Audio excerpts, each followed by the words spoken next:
I think we absolutely should preach on familiar Bible stories, and so maybe three reasons for that. One, we're living in a time of massive illiteracy as far as the Bible is concerned.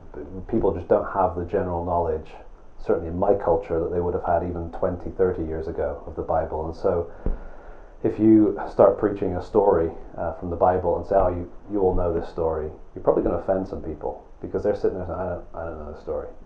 So just giving people what may seem to us as being so familiar, so basic, we've got to do it. We've got to still communicate those truths, especially in contexts where Bible stories are for children, and epistles or something else are for the big people.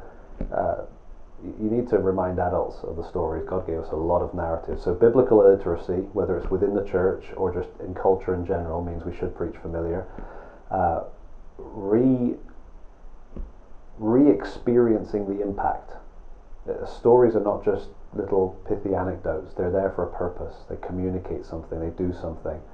And so we can listen to a story that we've heard before and say, wow, that really touched me, because that's what stories do. In the same way that we can watch a movie again and enjoy it the second time, we can, if a story is good enough, let's preach it again, because the story is going to re-impact the listeners. And so I think it's for those kind of reasons. It's biblical illiteracy, it's the impact of the story on this occasion, because even if the story is the same, the person listening to it is not the same. They're in a new situation, facing a new set of circumstances in life.